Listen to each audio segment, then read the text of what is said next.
So hanging out with Matt and Steph, they would pitch me ideas for Living in 8 Bits. And we were getting artist blue balls. We wanted to make more video game fun stuff. I always said, what's with the turkey legs that are hanging out on the streets in all the video games? Who the heck would eat a random piece of meat from the street? Stephanie and I both helped Mike write that episode, and then they used our office for some of the shoot. Matt and Steph came in at turkey leg. Yeah, that's when everything kind of got a level up. It was one of those emails that I misread.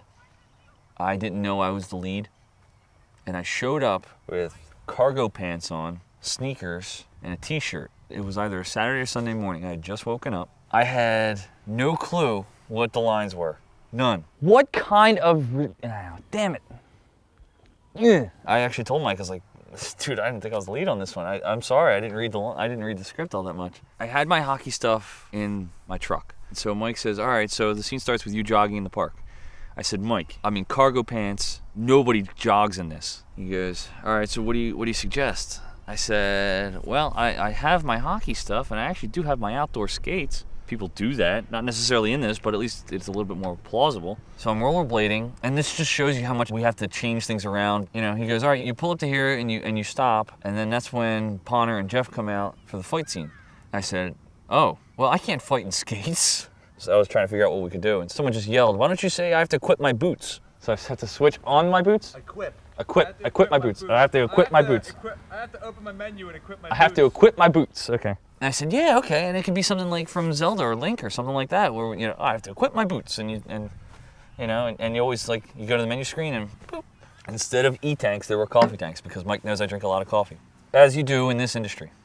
You drink a lot of coffee. There were two Ponners. I hate talking in third person. Ponner had to be filmed twice because he was on one side and the other side. You hear Mike go, all right, freeze, and everybody stops. And then Ponner gets up, runs around, changes jackets, and runs to the other side of Jeff. Freeze! Go! A lot of work for Ponner, man. Good work.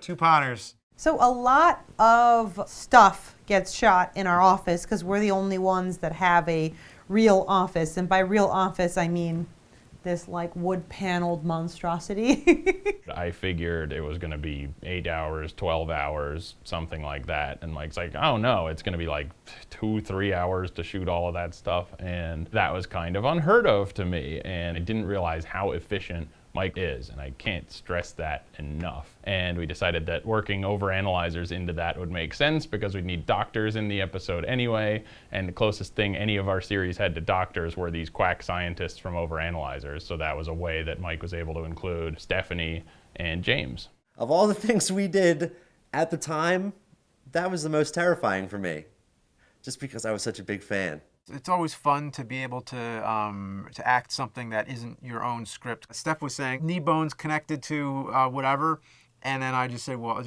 how about just ass bone? I don't even know where that came up, but it was so funny. And once we said ass bone, then it was all over. We almost just ruined everything that came after because we couldn't even get through that first line walking in. So the thigh bone is connected to the knee bone? Just write ass.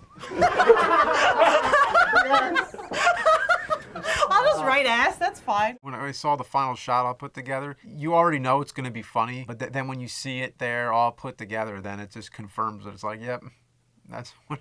Probably one of the biggest bumps we ever got was James featuring Street Fights and Turkey Legs on Cinemassacre.com. They really came in and just freaking injected life into Living in 8 Bits, man. It took it from a regular, normal, small web series that nobody gives a crap about to, oh, these guys are making a lot of noise. Maybe I should check out their video.